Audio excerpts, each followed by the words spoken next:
Hello, and welcome to Interdependent Study, our podcast where we engage in the learning and unlearning work for social justice and collective liberation. I'm Aaron. And I'm Damien. Thank you so much for joining us today. For those new to our podcast, Interdependent Study is meant to be a space and community for folks who believe in and want to do the work of social justice. Each week, we'll bring something new to the table and discuss our thoughts and feelings about it through the lenses of who we are and where we can go for a more just society. We want Interdependent Study to be a space where we're always learning with one another. And Damien's up this week. What are you bringing to the table today? Yeah, so today we are going to continue our ongoing, it feels like, conversation about abolition because I've brought a film to the table that actually I shouldn't take any credit for. Aaron found this, but it was great and I stole it. And it is called Revisions of Abolition: From Critical Resistance to a New Way of Life, which if you haven't checked it out yet, you still can. You can find it online at visionsofabolition.org. And I would absolutely encourage folks to watch it, especially as a way to learn more about the great organizing efforts and work that has been done over the years by Critical Resistance, which is, of course, this organization we've talked about here before. And we have a lot of admiration and respect for.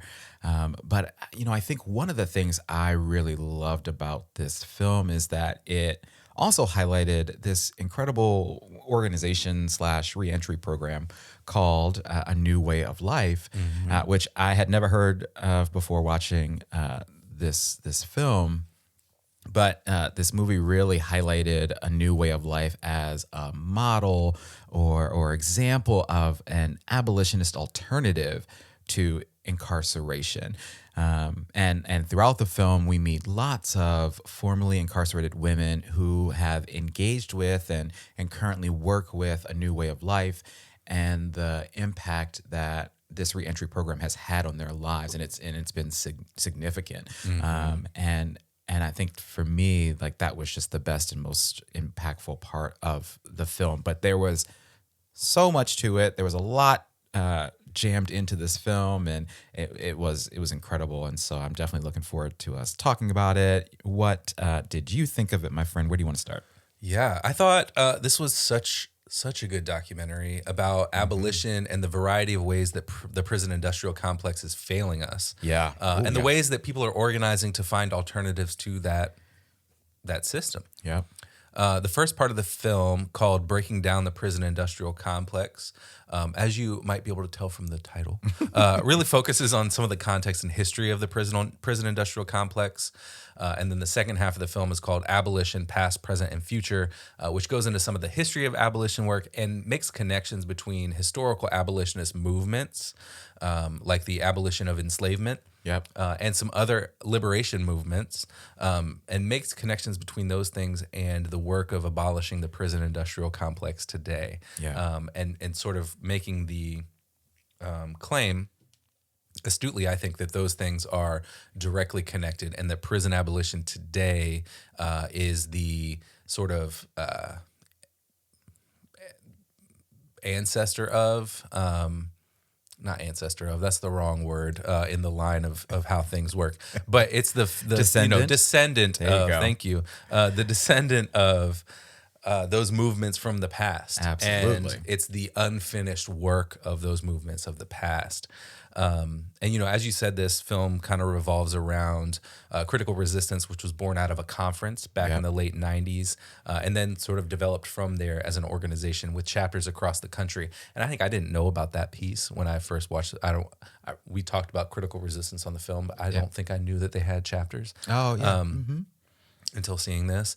And then, yes, we've, you know, as I said, definitely referenced Critical Resistance here before. Specifically, they have this really insightful chart about reformist reforms versus abolitionist reforms that we've talked about, among a few other things, I believe. And all the things that this documentary touched on, from personal stories of women who have been in prison to then land at A New Way of Life, to the organizing around abolition and through Critical Resistance and other organizations that are have been around for a while and are popping up, continue to pop up around the country, is super powerful and illuminating abolition in some new ways. And I feel like this is a really great entry into ideas around what abolition can be, and also why people are pursuing abolition. So I think it's a really great entry into that, and great way to start conversations about what abolition can mean, and it really being an educational piece around what abolition is and what it means to people who are on the ground organizing. Yeah, that was sort of, as you were talking, I was thinking about this idea of education. I think it's a great educational piece, but it's also accessible, right? Like I think like we do hear from some really incredible, obviously, folks like Angela Davis, the one, the only, but, really sort of some scholar activists too. And obviously folks who, particularly who are working with like a new way of life, who are formerly incarcerated folks and folks who have been through the prison industrial complex,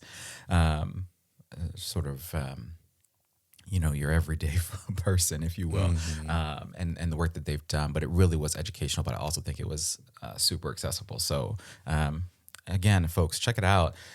You mentioned a new way of life there, and I definitely want to highlight them. I want to talk about them because, the film spent a lot of time highlighting the incredible work that this organization, and as I mentioned, Reentry Program, is doing. And I was and am astounded by it. Like I was moved by learning about it and hearing the stories of the women who have been a part of it. To take a step back and to give a little bit of background, the woman who founded the program is called Susan Burton. That's her name. And she, like I said, found a new way of life, and it serves the women in South Los Angeles who are coming home from prison. So that's sort of where the program is based. And they have this one particular program called the LEAD Project, which they highlight a lot in this film. And the LEAD Project really provides space and community and education and support to formerly incarcerated women. And so that was certainly great to see and learn about and see this great program/project in play. But, it was also incredible to hear from Susan because I think she is just this incredible human being with a lot of capacity in her heart and spirit and mind and soul and what she's doing. But to sort of learn more about her vision for safety and desire to create better alternatives to the prison industrial complex, right? And so much of that was born out of her personal experience with going to prison, right? And the conditions that led her there.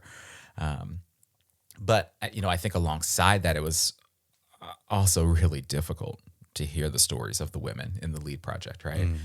Who were, there were a lot of scenes where they were participating in these like community circles, and they were talking about their experiences in prison and sort of the dehumanizing and atrocious things that they went through, right? Like their experiences, some of them talked about their experience trying to get medical assistance and care and see doctors and being, chained up as they're, in the middle of a medical exam, or, their experiences being mistreated by prison staff, which, that's not a shocker, right?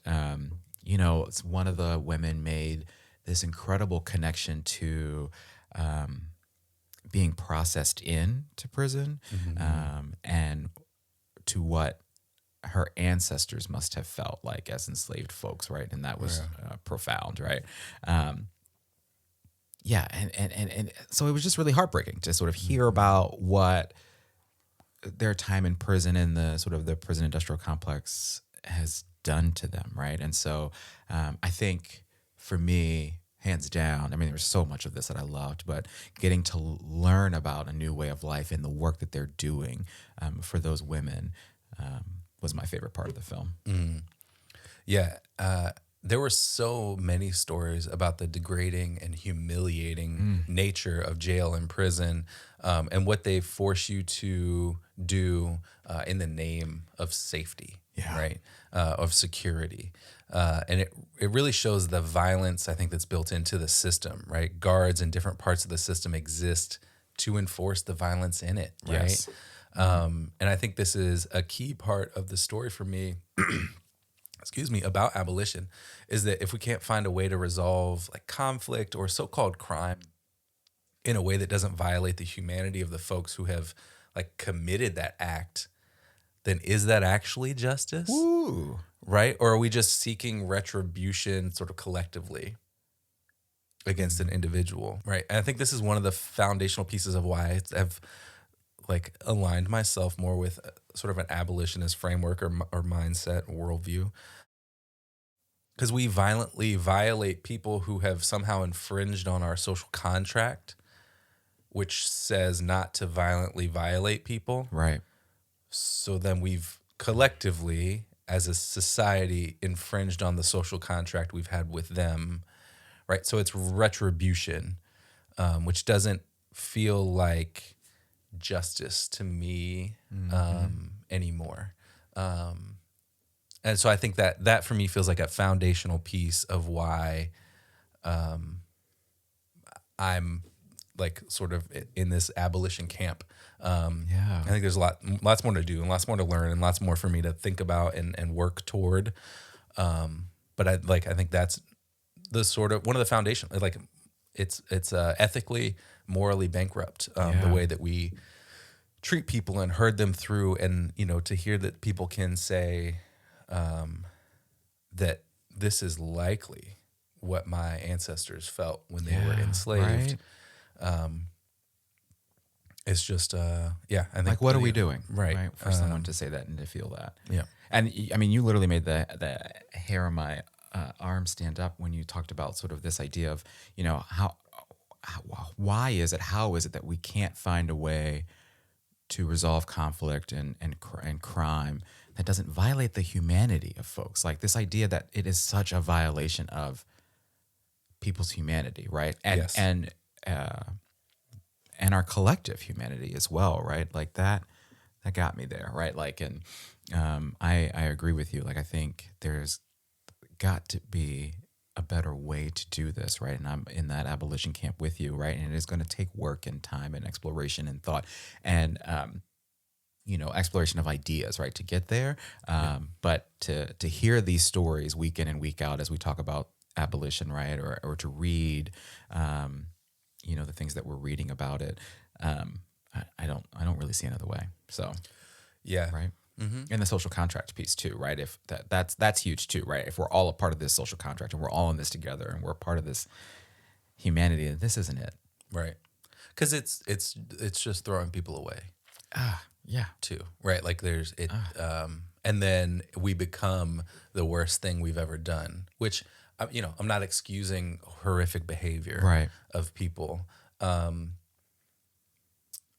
think, but we aren't. That isn't all who we are. No. Either. Absolutely. So it's, I think the other piece of this that's appealing to me is that this is complex. Yeah.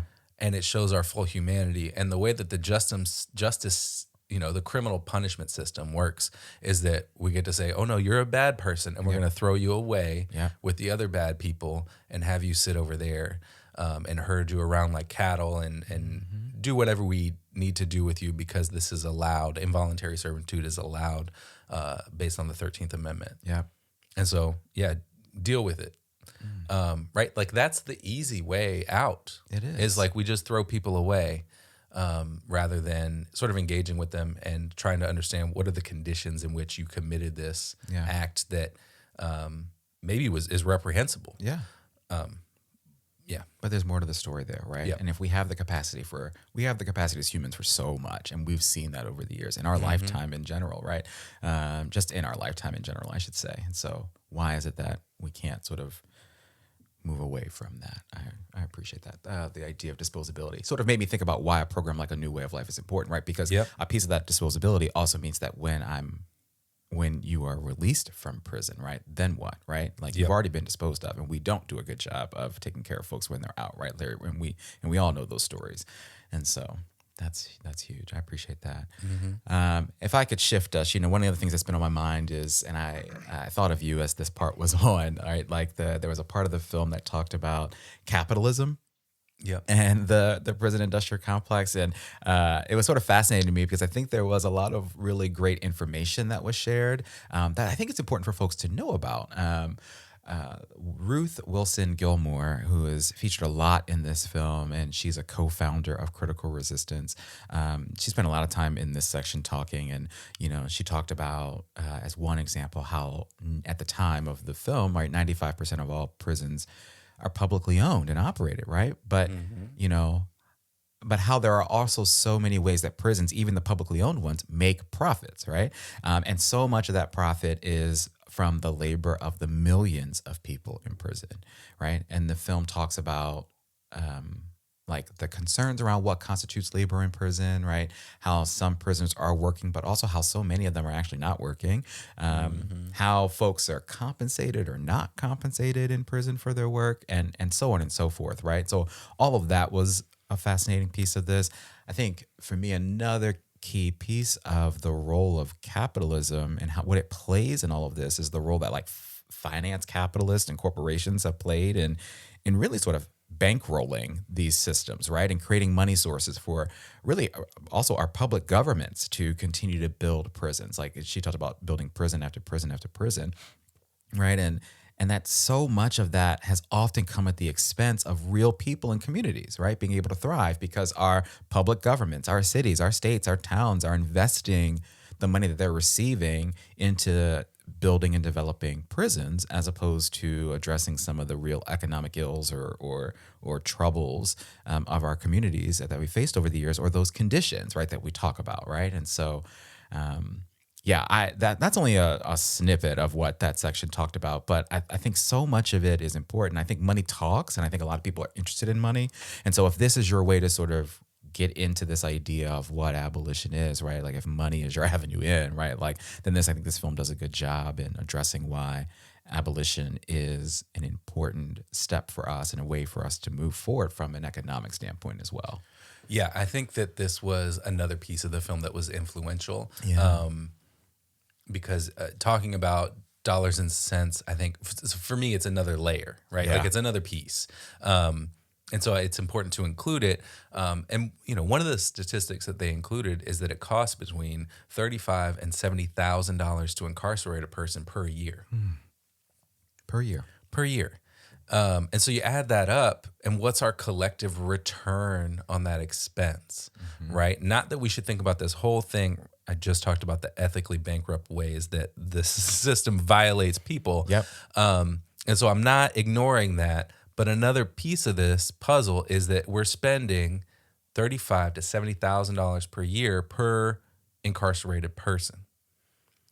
And there's no redemptive value of someone spending time in prison, right? Like there's no actual personal development of the people inside. Yeah. You mentioned this. Ruth Wilson Gilmore said in the film that the vast majority of people inside are doing nothing. Literally They're nothing. sitting there, right? So they're just basically being stored in a facility. And so we spend all this money, and then the punishment continues once people are on the outside, right? Like you referenced this earlier.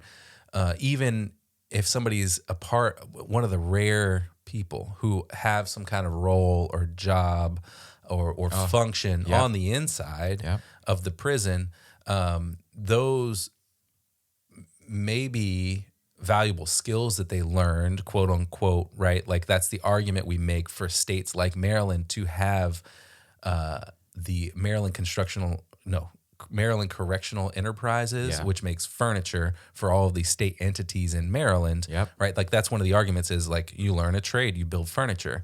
But those skills don't mean anything if once outside of prison, you don't get to apply to jobs, or you do get to apply to jobs, but because you have a felony conviction, right? Like it doesn't matter that you learn those skills. Absolutely. Or we ask people, where'd you learn those skills?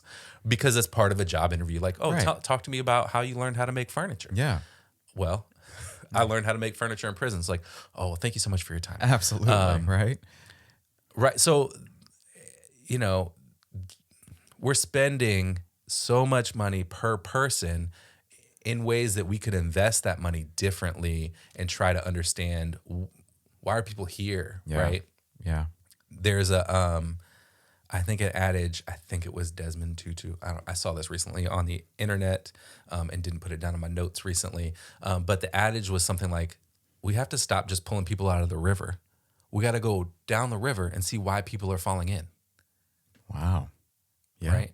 And I think that was somewhere on one of these like sites about abolition that we've been perusing for resources and learning from.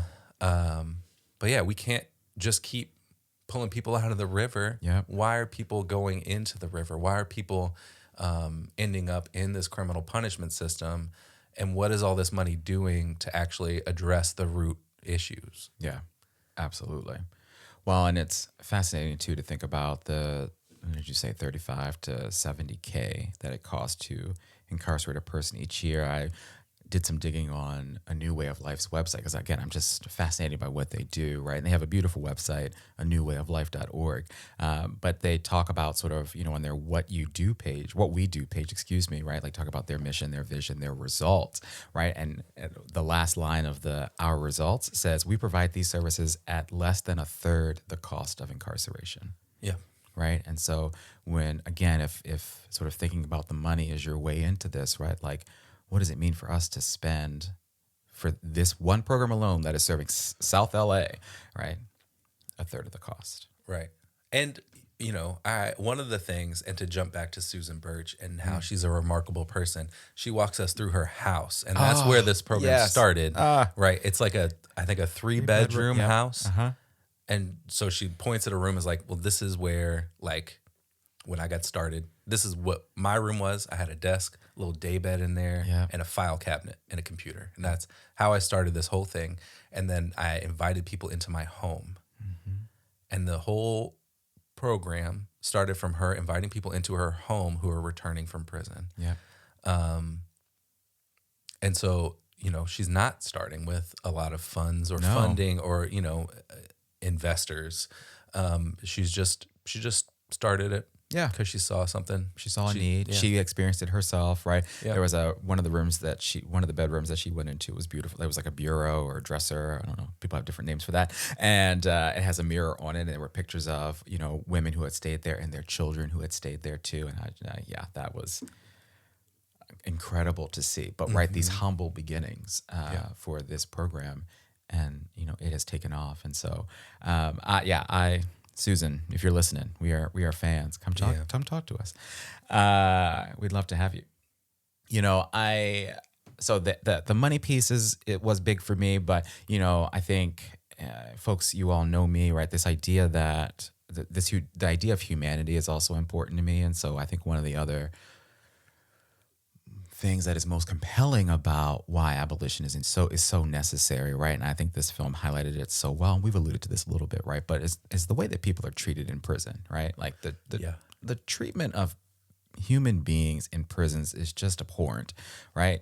And hearing the stories of the women in A New Way of Life and their experiences in prison, that was difficult. But it was also horrifying. One of the other things this film does is there are moments where we're watching images and videos from prisons, right? And so it was horrifying to see, these images of real jails and prisons, and to see hundreds of human beings, right, of black and brown bodies in cages in these small and dirty spaces. Many of them just completely naked for whatever damn reason, right? And so much, you said this earlier, like so much hurting of people from place to place and space to space, and all of the abuse that takes place in prison. And I think all of this speaks to what we've talked about here before, right? Around what the prison industrial complex emerged from, right? So none of that is a surprise to me to see, right? But it's still difficult to see it, right? And to see it on the screen. And I don't know, I think it may have actually been, it was both Angela Davis and then one of the women from A New Way of Life, whose name escapes me in this moment. But, they talked about how you just aren't really considered a human being when you're in prison, right? And you lose pieces of yourself and your humanity, right, when you're in prison, right? And that just, I don't know, that just hurts my soul, right? And not to mention that this is on top of the film highlighting how how many millions of people are actually a part of the carceral system around the world, and how the United States, for whatever GD reason, has 25% of the world's prisoners locked up here in America, right? Like, I just don't get it. I don't see the reason for it. It again, it hurts my soul to see it, and it's just disturbing on so many levels. Yeah. Because it's all policy choices. These are all decisions that people made along the way to get us here. Yeah. And I think it's really depressing to think about the ways that the country that we live in degrades and dehumanizes people who are herded around like cattle in so many ways, especially when you think about, you use the word abuse. And abuse from prison staff absolutely happens in terms of people taking their authority and abusing it. But in a lot of ways, they're probably not abusing their authority, right? Like they're following orders and procedures and processes that they're supposed to be following. And so the abuse is coming from the system itself. And I think like some people take that authority and they mete it out extra harshly, but following the orders of the system generates many of these stories. The system itself is the core of these problems, and it's the system that's creating a lot of this. The system itself is violent. And then so one other thing I wanted to pull out here was thinking about another piece of the system, was 2/3 of the prison population in the U.S. are people of color, right? And so that was a statistic I think I'd heard before. And yet 2/3 of the people who are arrested are white. Oh, right. So there is this big discrepancy, and I hadn't heard that second part of the statistic before. There's this big discrepancy in who makes it through the system and who is sent to prison and who sees some other kind of punishment through the system that isn't necessarily prison. And so, that's another core piece of this criminal punishment system, how it works. And it ties back to our conversation about the Equal Justice Initiative, right? And lynching, and how they moved lynching from outside the courthouse to inside the courthouse. And so the processes involved followed along so that this discrepancy exists in the way that it does because of that. Yeah, our system, to use the word disposable, right? Our system has already determined who is disposable and who is not, right? And so the system is playing out in the way that it was designed to, right? And it has existed for eternity to do. So that was another piece of this. I think that was early on in the film, and sort of someone was laying out all of these statistics, right? And that is another piece of this that hurts the soul to hear and to see and to know exists in our country. Absolutely. All right. Well, I think let's shift over to application, if that works for you. I think this film and what we saw in it is just another example from many things we've brought to the table here where everything is application, right? Like all of this is and has real world applicability because it is about real life. It is about real people. It's about our society, right? And so I think in so many ways, the conversations and the work being done around abolition is life and death, right? Particularly as we think about this disposability, we think about what folks can or cannot do when they are released from the criminal punishment system, right? And so I don't know. I think my thoughts here around application might bleed a bit into my thinking about homework, but I think this film has been such an awesome reminder about the importance of imagination and creating new systems and structures and programs to support us, right? And so a program like A New Way of Life is a great example of a program that certainly is doing incredible work to support women as they re-enter society from prison. And we talked about how Susan started this from these humble beginnings back in 1998, but that's just it, right? Like she started it, she did it. And so what else can we imagine like it in other places across the country? What are other abolitionist reforms and ideas like it that can lead us to the place where we eventually dismantle the prison industrial complex, right? Like, I think that's the application there. Like, looking at Susan, looking at what she's done from these humble beginnings to create this program that has had such an an immeasurable effect on these women in their lives and their future. That's one example, and that's a damn good one. So, Yeah. what else? Yeah, I was thinking along a similar line here. As you said, a lot of times it's just regular people who see things aren't working like they should be. Yep. And so they start something in the image of what they might have needed when they were going through that hard time, Yes. right? So, it's Susan Burton opening up her house and saying, no, people need more support on return from prison. And then as she goes through her journey of learning more about what prison abolition looks like, it's then thinking about, well, what does it look like for a new way of life to be an alternative to prison? Yes. Right? Like, or something like it where, people get sent to somewhere and the process is about learning about themselves, learning about who they are, learning about what trauma they might have gone through that created conditions for them to do whatever it is that they did. Right. And so I think that, this is all application. And I think about the simplicity of somebody seeing something and deciding to start something just because they think they can do it because they know what they needed in a moment. Absolutely. Well, and the other sort of powerful piece of that was sort of listening to some of the other women who I think were like the lead interns, right? And how they were all touched by Susan in some way that, Susan, one of the women talked about how Susan saw something in me that I didn't see in myself, right? And she believed in me to do this thing. And so I did it, right? And so I'm like, the power of programs like this, right?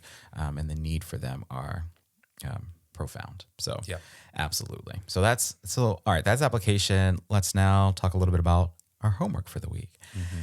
I think homework for me really comes from just how moved I was, clearly, if you can't tell, learning about a new way of life, right? Like this program, I think, has just accomplished so much and given so much to the folks who've been a part of it. And so I think it has so much capacity to be an incredible example of a true abolitionist reform. And so, and I mentioned this before, right? Like that program is in South LA. So I think my homework for this week is to look for programs like it that are a little bit closer to home, right? To see if there are ways that I can amplify them, right? And promote them, right? If there are ways that I can support them. Because I'm sure there are, and I hope there are other programs like it here in the DMV area. So I think that's going to be my homework for the week. How about you? Yeah, my homework is to look a little more into a couple of books that were mentioned in the film. Oh, okay. As a way to deepen my own understanding of abolition. So those books were Abolition, Democracy by Angela Davis, which is still in print and easy-ish to access, and Abolition Now, 10 Years of Strategy and Struggle Against the Prison Industrial Complex. And that was written by a collection of people at Critical Resistance. Yes. So I'm adding those two things to my reading list. Abolition Now is available as a PDF. Critical Resistance has it available as a PDF on their website, so you can find it easily just by searching Abolition Now and Critical Resistance. Okay. And one of the things that actually sticks out to me about both of these books is that they're from 2005 and 2008, respectively. So they are works that are part of the legacy of abolition scholarship that folks are building on today, and in some ways are parts of the puzzle of how we have gotten to talking about abolition today, right?